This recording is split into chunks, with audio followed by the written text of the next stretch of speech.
ইলিশের শুধু স্বাদ নয়, এর পুষ্টিগুণও এখানে স্পষ্ট। জলের উজ্জ্বল শস্য, ইলিশের স্বাদ থেকে বাঙালিকে দূরে রাখা দায়। ইলিশকে জলের উজ্জ্বল শস্য বলেছিলেন বুদ্ধদেব বসু। কিন্তু সত্যিই যদি এই শস্য তার ঔজ্জ্বল্য হারায় দূষণে, তাহলে? সাম্প্রতিক এক গবেষণায় দেখা যাচ্ছে বাংলাদেশের নদী মুখে ধরা ইলিশে পাওয়া গেছে মাইক্রোপ্লাস্টিক কণা।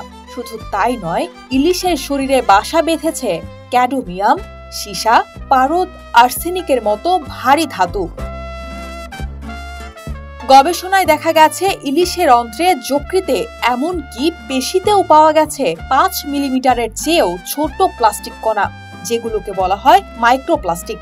এই কণা প্লাস্টিক ব্যাগ, বোতল, সিনথেটিক কাপড়, টায়ার কিংবা কসমেটিক্স থেকে এসে পড়ে নদী ও সাগরে।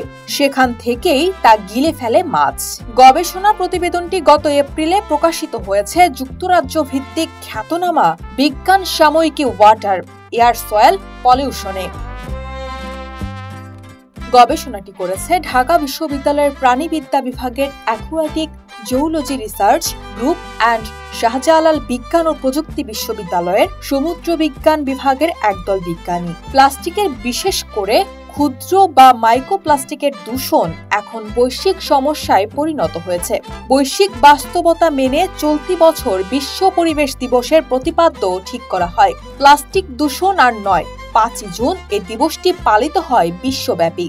এবারের প্রতিপাদ্যে প্লাস্টিকের দূষণকে না বলা হয়েছে। বাস্তবে বাংলাদেশের প্রায় সর্বত্র প্লাস্টিকের প্রাবল্য। বাংলাদেশে 2005 থেকে 2014 সালের মধ্যে প্লাস্টিক উৎপাদন প্রায় 169% বেড়েছে, যা বৈশ্বিক গড় উৎপাদন বৃদ্ধির চেয়েও বেশি। উপকূলীয় অঞ্চলে মাইক্রোপ্লাস্টিকের আধিক্য মাছ ধরার নৌকা, পণ্যবাহী জাহাজ ও গৃহস্থালী বর্জ্য নিষ্কাশনের সঙ্গে সম্পর্কযুক্ত। এই এলাকায় ধরা মাছ বেশি মাইক্রোপ্লাস্টিক গ্রহণ করে। নিউজ ডেস্ক, 24 ঘন্টা বাংলাদেশ।